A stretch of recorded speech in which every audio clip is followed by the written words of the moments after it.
Welcome to my YouTube channel Aryan education foundation. हम पढ़ रहे थे पीछे भौतिक विज्ञान में कूलाम का नियम तथा वैद्युत क्षेत्र। आज हमारा तीसरा लेक्चर है। तीसरे लेक्चर में देखते हैं हम इसके आगे कौन सा टॉपिक है, इसमें पढ़ते हैं।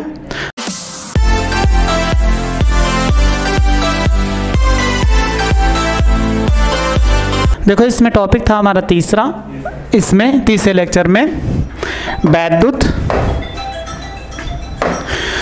क्षेत्र अथवा वैद्युत बल क्षेत्र। वैद्युत क्षेत्र तथा वैद्युत बल क्षेत्र किसे कहते हैं, यहाँ पर इसको हम समझते हैं। तो देखो यहाँ पर आवेश होता है, अभी आपको बताया गया था आवेश। तो इसमें देखो आवेश किसी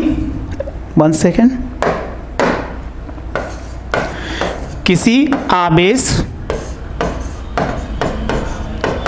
अथवा आवेश समुदाय के चारों ओर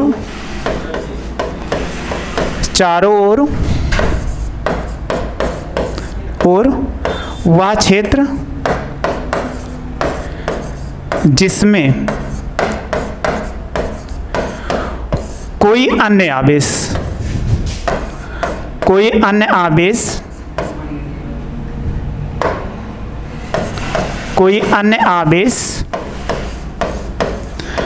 आकर्षण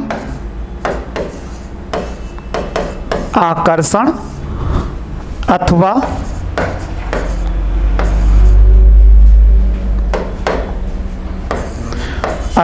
प्रतिकर्षण के बल का अनुभव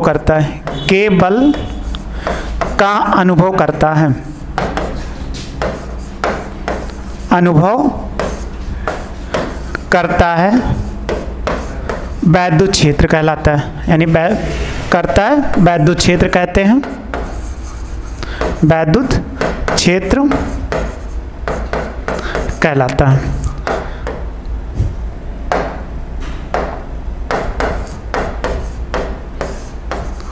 देखो यहाँ पे परिभाषा लिखे, किसी आवेश अथवा आवेश समुदाय के चारों ओर वह क्षेत्र जिसमें कोई अन्य आवेश आकर्षण अथवा प्रतिकर्षण के बल का अनुभव करता है, वहाँ पे वैद्युत क्षेत्र कहलाता है। यानी उसी क्षेत्र को हम वैद्युत क्षेत्र कहते हैं। अब देखो यहाँ पर आवेश है, तो जैसे हमने कहा ये कोई आवेश रखा है, यहाँ पे ये क्या है, बिंदु आवेश। तो ये इसके चारों ओर अगर हम देखें यहाँ पर, ये चारों ओर क्या करता है, एक क्षेत्र अन्य, यानी यहाँ पर अपने चारों ओर वैद्युत बल उत्पन्न करता है। तो यहाँ पर कोई अन्य आवेश, ये हो गए क्यू डैश, ये इसके बाहर है तो इस पर कोई बल नहीं लगेगा। लेकिन जैसे इसके यहाँ पर अंदर आ जाएगा, तो देखो इसके बाउंड्री में, यानी आवेश, तो आवेश के चारों ओर वह क्षेत्र जिसमें कोई अन्य आवेश, यानी इस आवेश को छोड़कर, क्योंकि ये स्थिर है और यहाँ पर जो बल अनुभव कर रहा है ये दूसरा आवेश, तो यही कह रहा है आवेश या आवेश समुदाय के चारों ओर जिसमें कोई अन्य आवेश का मतलब क्यू डैश, ये वैद्युत बल का अनुभव करता है। तो इसी क्षेत्र को ही हम बोलते हैं वैद्युत। आवेश समुदाय का मतलब होता है कई आवेश। जैसे हमने कहा कि यहाँ पर मान लीजिए Q1 हो गया, फिर Q2 हो गया, फिर यहाँ पर Q3 हो गया। तो देखो यहाँ पर क्या एक समुदाय बन गया, एंड सो ऑन, ऐसे हम ले लें Qn। तो ये क्या करेगा, एक क्षेत्र बना लेगा। एक क्षेत्र में तो ये वैद्युत बल लगेगा, यानी कोई अन्य आवेश अब यहाँ पे आ जाए क्यू डैश, तो ये बाहर था, लेकिन जैसे इसके भीतर में आता है, इनके अलावा इनके बाहर अगर कोई भी है तो उससे कोई मतलब नहीं, लेकिन जैसे इसके बाउंड्री के अंदर आता है या बाउंड्री पे आता है, तो ये क्या करेगा, आकर्षण या प्रतिकर्षण के बल का अनुभव करता है, वैद्युत क्षेत्र कहलाता है। यहाँ पे अगली देखो हेडिंग है इसमें, यहाँ पर वैद्युत बल रेखाएं इन इलेक्ट्रिक फील्ड ऑफ फोर्स, यानी वैद्युत बल रेखाएं हम किसे कहते हैं उसको समझते हैं यहाँ पर इसमें। तो वैद्युत अभी हमने पढ़ा था, वैद्युत क्षेत्र किसे कहते हैं, तो आवेश समुदाय या समुदाय के चारों ओर जिसमें कोई अन्य आवेश आकर्षण या प्रतिकर्षण के बल का अनुभव करता है, वैद्युत क्षेत्र कहलाता है। अब इसमें देखो वैद्युत बल रेखाएं, यानी वैद्युत ये कैसे अनुभव करता है, क्योंकि ये वैद्युत बल रेखाएं होती हैं जिसके कारण अगर कोई इस क्षेत्र में गुजरता है तो इसको क्या होता है, आभास होता है। जैसे हम कहीं पे जा रहे हैं तो वायु का हमें आभास होता है क्योंकि हवा चल रही है, तो वैसे ये भी आवेश होता है। तो आवेश उन्हीं के कारण, क्योंकि ये बल रेखाएं होती है। तो देखो यहाँ पर कहा गया, यहाँ पर लिख के इसलिए ले आए हैं ताकि आपको हमें टाइम भी बचत हो जाए और आपको अच्छे से समझ में आए, इसलिए कुछ टॉपिक जो लंबे हैं उसको हमने लिख के लेकर आए हैं यहाँ पर। तो देखो वैद्युत बल रेखाएं, वैद्युत बल रेखा वैद्युत क्षेत्र में खींचा गया वह काल्पनिक, यानी कह रहा वह काल्पनिक है, यानी वास्तविक नहीं है कि यहाँ पर वह काल्पनिक निष्कोण वक्र है, यानी यहाँ पर इसके साथ कोई विशेष कोण नहीं बनता, निष्कोण वक्र है तो वैद्युत क्षेत्र की दिशा का अविरत प्रदर्शन करती है, यानी वैद्युत क्षेत्र की दिशा का ये लगातार प्रदर्शन करती है, जिस पर स्वतंत्र एवं पृथक्कृत धन आवेश यानी एकांक धन आवेश चलता है। यानी यही वैद्युत बल रेखाएं जो होती हैं वो काल्पनिक रेखाएं हैं तथा एक निष्कोण वक्र है, यानी यहाँ पर कोई विशेष वक्र नहीं बनता कि इसके साथ कोई वक्र बनेगा, वो निष्कोण यानी कोण, यहाँ पर निष्कोण का मतलब कोई कोण नहीं, किसी भी कोण पर ये जा सकते हैं और वैद्युत क्षेत्र की दिशा का अविरत प्रदर्शन करती हैं, जिस पर स्वतंत्र एवं कह रहा है पृथक्कृत एकांक धन आवेश चलता है। यानी स्वतंत्र जो होती है बल रेखाएं पूर्ण रूप से स्वतंत्र होती हैं और क्या करती हैं, अलग अलग, पृथक कह रहा है कि अलग अलग धन आवेश चलता है। तभी आपको हम फिगर से इसको समझाएंगे। यहाँ पे फिगर देखो हम दिखा देते हैं आपको, ये फिगर है यहाँ पर, तो ये कह रहा धन आवेश है, तो धन आवेश है, यहाँ पर धन आवेश रखा गया तो इससे स्वतंत्र बल रेखाएं निकल, यानी चारों दिशाओं में ये पॉजिटिव चार्ज है, स्वतंत्र बल रेखाएं निकल रही है। इसमें कह रहा एकांक धन आवेश चलता है, तो देखो एकांक धन आवेश किसके जा रहा है, ये बाहर की ओर जा रहा है। यहाँ पे एकांक धन आवेश यहाँ पर बाहर की ओर देखो ये रेखाएं चली गई ऐसे बाहर की ओर, फिर इसमें ऐसे बाहर की ओर चली गई, ये बाहर की ओर ऐसे जा रही हैं यहाँ पर, तो ये सब रेखाएं क्या बाहर की ओर चली जा रही हैं। और धन आवेश यहाँ पर ऋण आवेश में होती, बल रेखाएं जो होगी वो अंदर की ओर होगी, यानी प्लस आवेश से चलेंगे और माइनस आवेश की ओर क्या होंगी, ये रेखाएं हमेशा तीर अंदर की ओर होगी। तो ये ऋण आवेश है तो यहाँ पर अंदर की ओर हो जाएंगी, ऐसे हो जाएगा।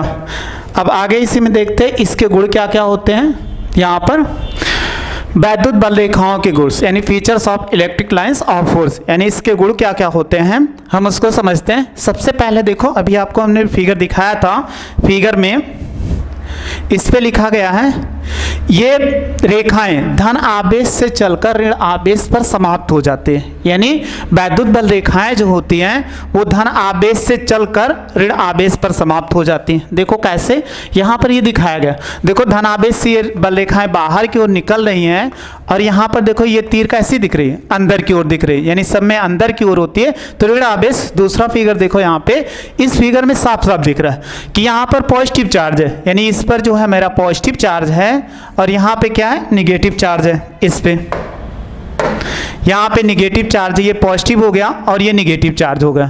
तो देखो बल रेखाएं कैसे चल रही हैं, यहाँ पर एक सीधी बल रेखा ऐसे गई, यहाँ पर ऐसे गई, तो इसके साथ विशेष कोई कोण नहीं बन रहा है, तो वही कहा गया इसमें ये काल्पनिक रेखाएं होती हैं, यानी जैसे ये दिखाया गया तो ये डॉट डॉट खींचा जाता है, यहाँ पे वास्तविक खींचा है, ये डॉट डॉट रेखाएं खींची जाती है, डॉट डॉट का मतलब ये काल्पनिक होती है। ये काल्पनिक रेखाएं अब जाओ धन आवेश पे रखेंगे तो ये काल्पनिक रेखाएं और प्लस आवेश से निकलकर माइनस आवेश पे जाके समाप्त हो रही। तो पहला यही कहा गया कि ये बल रेखाएं जो होती हैं धन आवेश से निकलकर ऋण आवेश पर समाप्त हो जाती है और एक दूसरे के पृथक्कृत, देखो यहाँ पर कहा गया पृथक्कृत यानी अलग अलग है, ये कोई भी बल रेखाएं एक दूसरे को काट नहीं रही हैं। जब एक दूसरे को नहीं काट रही हैं यहाँ पर, तो वही इसमें कहा गया था कि धन आवेश से चलकर ऋण आवेश पर समाप्त हो जाते हैं। दूसरा कह रहा है कि यहाँ पर सेकंड नंबर है बल रेखा के किसी भी बिंदु पर खींची गई स्पर्श रेखा, यहाँ पर खींची गई जो स्पर्श रेखा होगी उस बिंदु पर कह रहा आवेश पर लगने वाले बल की दिशा को प्रदर्शित करता है। यानी यहाँ पर वैद्युत बल रेखाएं जो होती हैं उस पर हम स्पर्श रेखा खींचते हैं, जैसे यहाँ पे ये वैद्युत बल रेखाएं हैं, इस पर कोई भी स्पर्श रेखा खींची जाए तो ये स्पर्श रेखा अगर खींचते हैं तो वही कह रहा है इसमें धन आवेश पर लगने वाले बल की दिशा को प्रदर्शित करता है। यानी यहाँ पर कोई भी जैसे खींच दिया गया, यहाँ पर सपोज कर लीजिए ऐसे स्पर्श रेखा खींचा गया तो इस पर लगने वाले बल की दिशा को ये प्रदर्शित करता है। तीसरा है यहाँ पर कोई भी बल रेखाएं एक दूसरे को काटती नहीं है, यानी कोई भी बल रेखाएं एक दूसरे को कभी भी नहीं काट सकती है। यहाँ पर जैसे ये दिखाया गया है देखो इसमें बल रेखाएं ऐसे चले एक दूसरे के पृथक्कृत है, कोई भी बल रेखाएं काट नहीं रहे। यहाँ पे भी देखो डॉटेड खींचा गया है तो ये भी बल रेखाएं एक दूसरे को कभी भी नहीं काटती।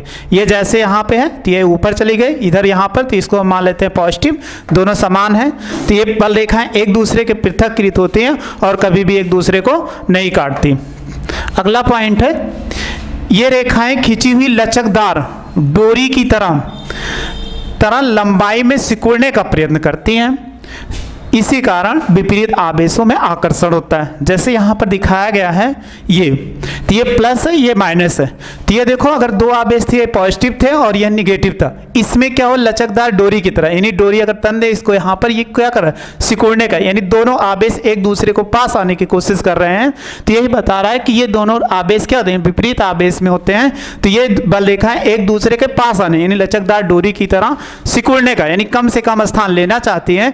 तो इसमें क्या होता है, इसी से हमें पता चलता है कि विपरीत आवेशों में जो होता है वो आकर्षण का बल होता है। तो आपसे पूछा जाए कि विपरीत आवेशों में आकर्षण बल कैसे होता है या किस प्रकार होता है, क्यों होता है, तो आपसे यही बताएंगे कि धन आवेश और ऋण यानी विपरीत आवेशों में वैद्युत बल रेखाएं लचकदार डोरी की तरह सिकुड़ने का प्रयास करती हैं या आपस में सिमटने का प्रयास करती हैं, इसीलिए इसमें क्या होता है, आकर्षण बल होता है। अगला टॉपिक है, इसी में पॉइंट है, देखो अगला है, ये रेखाएं अपनी लंबाई के लंबवत दिशा में एक दूसरे से दूर हटने का प्रयत्न करती हैं। यानी ये जो बल रेखाएं होती हैं लंबाई की लंबवत दिशा में एक दूसरे से दूर हटने का प्रयत्न करती हैं, इसी कारण समान आवेशों में प्रतिकर्षण होता है। देखो ये लास्ट वाला फिगर जो इसमें दिखाया गया है, यही चीज दिखाया गया है इसमें।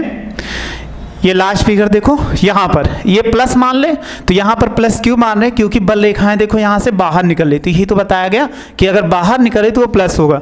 यहाँ पे वैद्युत बल रेखाएं ये बाहर निकल लें तो ये पॉजिटिव चार्ज हो गया। जब दो पॉजिटिव चार्ज रखा गया, रखने के बाद इसमें बल रेखाएं खींचा गया, तो बल रेखाएं खींचने पर ये लंबाई के क्या, अपनी लंबाई के लंबवत ऐसे यहाँ पर गई, क्योंकि इस तरफ कोई नहीं है, ये भी इस तरफ से होता है। लेकिन इसके भीतर की ओर देखते हैं तो यहाँ पर आवेश क्या होता है, ये देखो आवेश के कारण यहाँ पर प्लस, ये वैद्युत बल रेखाएं लंबवत यानी ऐसे दूर हटने, एक दूसरे से दूर हटने का प्रयत्न करने। जब दूर हटने का प्रयत्न करने तो इसी से हमें पता चलता है कि समान आवेशों में प्रतिकर्षण का बल लगता है, यानी कोई भी समान आवेश होंगे उसमें ये प्रतिकर्षण के बल का अनुभव करते हैं। अब यहाँ पे बल रेखाएं इस स्थान पे, यानी बीच का स्थान जो गोला किए हैं, इस स्थान पे यहाँ पर बल रेखाएं नहीं आ सकती। कारण क्या है, कुछ दोनों आवेशों से कुछ दूरी पर यहाँ पर न्यूट्रल पॉइंट यानी उदासीन बिंदु होता है, जहां पर वैद्युत बल रेखाएं आपस में कभी भी नहीं कट कर सकती। तो ये आके ऐसे मुड़ जाती हैं और ये आके इससे मुड़ जाती है, इसको हम उदासीन बिंदु बोलते हैं। अगर यहाँ से इसको मान लिया जाए एक चीज और कि इनकी दूरी R1 हो यहाँ से, और इससे इसकी दूरी R2 यहाँ पर, और इस पे मान लिया जाए Q1 आवेश हो और Q2, तो इन पे जो अगर हमें दूरी निकालना कि आवेशों से कितनी दूरी पर वैद्युत क्षेत्र का मान क्या होगा, यहाँ पर 0 होगा, तो हम फार्मूला लिख सकते हैं ऐसे, ये हो जाएगा Q1 बाई R1 स्क्वायर बराबर Q2 बाई R2 स्क्वायर। ये इसका फार्मूला अगर निकालना हो तो हम इसको निकाल सकते हैं। तो इसको आपने एक देखा भी होगा, जैसे हम इसको इस तरह समझ सकते हैं कि यहाँ पर तीनों बल रेखाओं को, कि ये तीन ग्राफ दिए गए हैं आपको, तीनों बल रेखाओं को कैसे समझ सकते हैं। आपने दीपावली में तो पटाखे दगाए होंगे, उसमें एक क्या होता है, छुरछुरिया होता है। छुरछुरिया का मॉडल क्या है, यहाँ पर जैसे ये बल रेखाएं क्या करते हैं, देखो यहाँ पे है, अगर हम कोई छुरछुरिया दगाते हैं तो उसमें क्या होता है, ये बाहर की ओर इसके क्या होते हैं, ऐसे निकलते हैं, जो लाइट होती है उसके तरफ। तो ये देखो क्या हो रहा है, बाहर की ओर निकल रहा है। जब बाहर की ओर निकल रहा है यहाँ पे, तो ये क्या होगा, धन आवेश। सेम उसी तरह ये भी वैद्युत बल रेखाएं होती है, किसी बिंदु आवेश पर ये क्या होती, बाहर की ओर ऐसे किसी बिंदु आवेश, तो ये फैल जाती है। तो इसीलिए इसको आप ऐसे भी याद कर सकते हैं, छुरछुरिया मॉडल भी इसको हम बोल सकते हैं अपने याद करने के लिए, कि यहाँ पर जब आप खींचोगे ये स्वतंत्र है, ये भी स्वतंत्र वैसे सेम रहेगा। तो यहाँ पर, और अगला टॉपिक देखते हैं, इसमें क्या है, वैद्युत क्षेत्र की तीव्रता, कि वैद्युत क्षेत्र की तीव्रता क्या होती है, इसको समझते हैं यहाँ पर। तो वैद्युत क्षेत्र, अभी हमने पढ़ा था वैद्युत क्षेत्र, अब वैद्युत क्षेत्र की तीव्रता, यानी किसी बिंदु पर हमें ज्ञात करना हो कि वैद्युत क्षेत्र कितना होगा, उसकी गणना हम वैद्युत क्षेत्र की तीव्रता से करते हैं। तो देखो इसमें क्या अगर सबसे अच्छा फार्मूले से हम पढ़ते हैं, आपको बताया गया होगा इसमें फार्मूला, देखो वैद्युत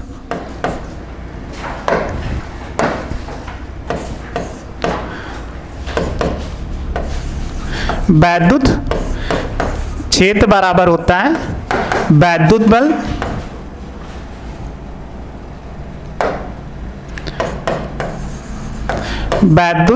बल बटे आवेश। सिंपल सा धन परीक्षण आवेश लिखा जाता है, लेकिन हम आवेश लिख रहे हैं क्योंकि हमें परिभाषा बनाना है। तो देखो कभी भी अगर कोई भी आपको मिलता है फार्मूला याद रहे तो उसको हम बहुत आसानी से परिभाषा बना सकते हैं। तो कैसे बनाते हैं उसको समझते हैं। देखो सबसे पहली परिभाषा समझते हैं, नीचे वाली जो हर में वैल्यू हो उसको सदैव क्या आप मान लीजिए एक अंक मान लीजिए, क्योंकि फिजिक्स को रटा नहीं जा सकता कि आप रट के पूरा लेसन हम रट के तैयार कर सकते हैं, तो ऐसा नहीं कर सकते। यहाँ पर आपको क्या करना होगा, फिजिक्स के जो फार्मूले होंगे उसको याद कर लीजिए जिससे हम इसका डिफिनेशन हो आसानी से बना सकें। तो डिफिनेशन को कैसे बनाते हैं उसको हम समझते हैं। यहाँ पे देखो नीचे कोई भी वैल्यू दी गई हो, चाहे जैसी वैल्यू हो, उसको हमेशा एकांक मान लीजिए। अगर इसको हम एकांक का मतलब क्या होता है एक, अगर हम नीचे वाली वैल्यू को एकांक मान लेते हैं तो उसको एक माना जाता है। तो यहाँ पर एकांक का मतलब एक हो गया यहाँ पर। तो देखो अगर हम ऐसी परिभाषा लिख सकते हैं, वैद्युत क्षेत्र में अगर हम परिभाषा की बात करते हैं, देखो परिभाषा क्या होगी, अगर परिभाषा लिखते हैं यहाँ पे नीचे के लिए एकांक किसी वैद्युत क्षेत्र में, वैद्युत क्षेत्र में नीचे के लिए हमने क्या बताया एकांक, एकांक धन परीक्षण आवेश मान लेते हैं, धन परीक्षण आवेश पर लगने वाले वैद्युत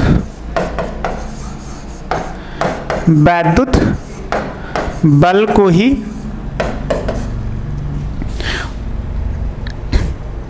वैद्युत बल को ही वैद्युत क्षेत्र कहते हैं, वैद्युत क्षेत्र कहते हैं। एक परिभाषा ये हमारी निकल आई। आज हम इसमें समझ लेते परिभाषा कैसे बनाते हैं, क्योंकि परिभाषा अगर बनाना आ गया हमें तो किसी का भी होगा वो हम क्या करें बहुत आसानी से डिफिनेशन बना लेंगे। केवल सूत्र याद करना, सूत्र याद करने से हम न्यूमेरिकल भी इसका सॉल्व कर सकते हैं और बीमा भी निकाल सकते हैं, मात्रक भी निकाल सकते हैं। इसलिए हमें सबसे पहले सूत्र याद करना होता है। यहाँ पे एक परिभाषा और बन गई, इसको फर्स्ट मान लेते हैं। दूसरी परिभाषा को हम क्या मान लेते हैं, यहाँ पर देखो इसको एक मान लीजिए और इसकी बात पहले न करिए। अगर हम इसको एक मान लेते हैं, सपोज करिए कि हमारे लिए क्या हो, इसको एक हो जाए, यानी आवेश को हम एक मान लें तो वैद्युत क्षेत्र बराबर क्या होगा, वैद्युत बल। यानी यहाँ पर क्या कर सकते हैं कि धन आवेश पर लगने वाला बल वैद्युत क्षेत्र के बराबर होता है। यानी ऐसे लिख सकते हैं, आवेश धन परीक्षण आवेश पर लगने वाला वैद्युत बल, लगने वाला वैद्युत बल को ही वैद्युत क्षेत्र की तीव्रता कहते हैं, क्षेत्र की तीव्रता कहते हैं। यहाँ पे ये हो जाएगा, यानी वैद्युत क्षेत्र की तीव्रता भी, ऐसे वैद्युत क्षेत्र भी कहते हैं, वैद्युत क्षेत्र की तीव्रता भी आप लिख सकते हैं। यहाँ पे ये हो जाएगा तीव्रता कहते हैं। ये हो गया। अब इसकी परिभाषा भी पूर्ण नहीं हुई है। इसको हम देखो कहा गया धन परीक्षण आवेश पर लगने वाला वैद्युत बल को ही वैद्युत क्षेत्र की तीव्रता कहते हैं।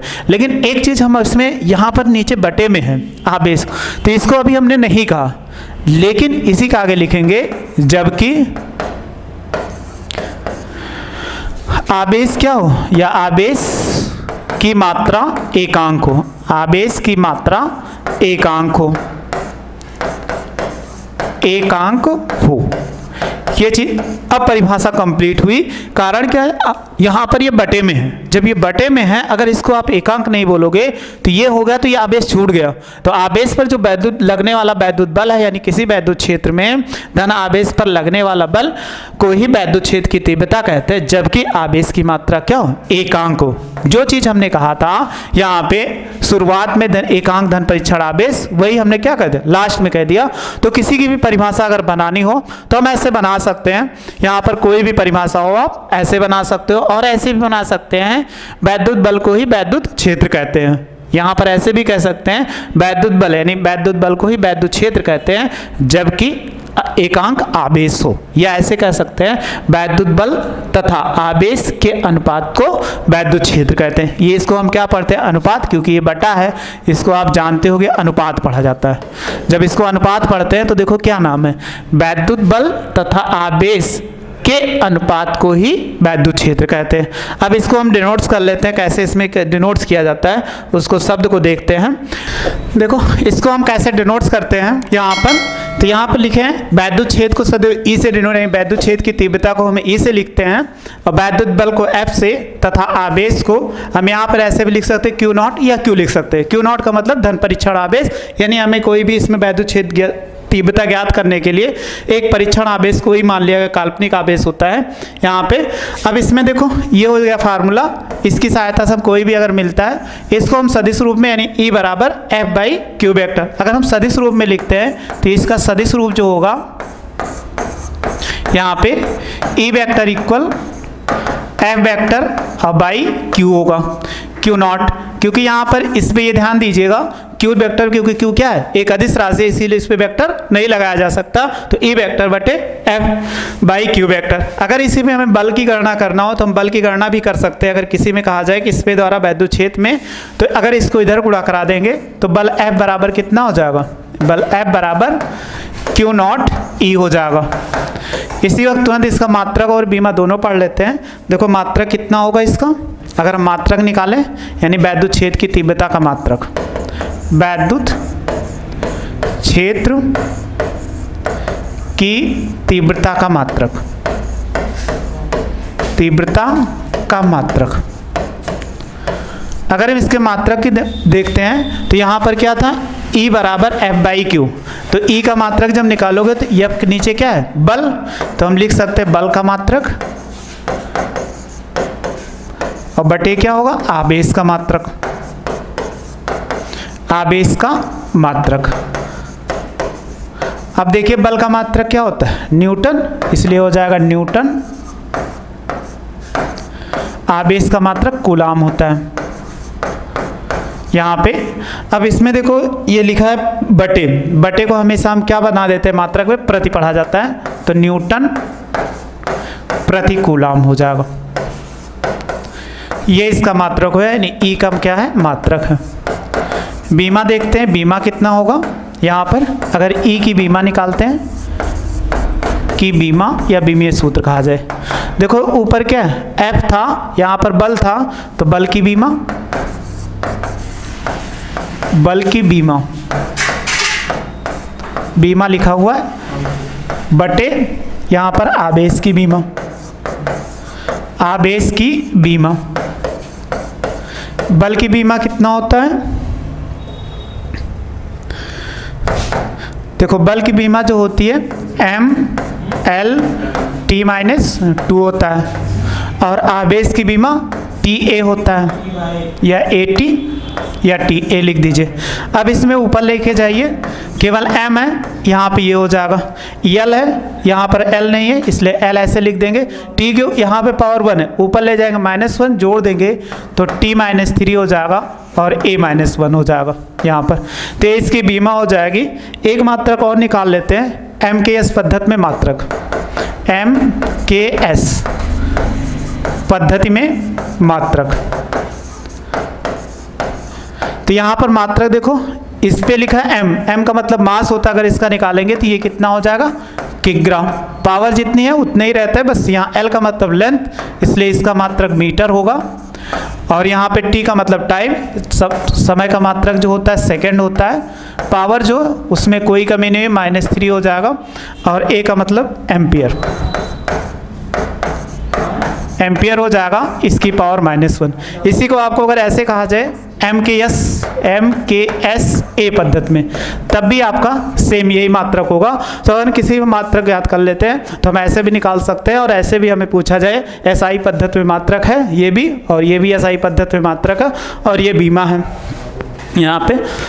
ऐसे हम किसी सूत्र को अगर कोई भी दिया गया हो तो हम फार्मूला उसको दिया गया तो परिभाषा बना लेते हैं यहाँ पर, चाहे जैसा क्वेश्चन होगा उसमें थ्योरी दिया गया होगा, अगर हमारे पास फार्मूला मालूम है तो उसको हम परिभाषा बना देंगे और हमें पूरा नंबर मिल जाएगा। Thank you.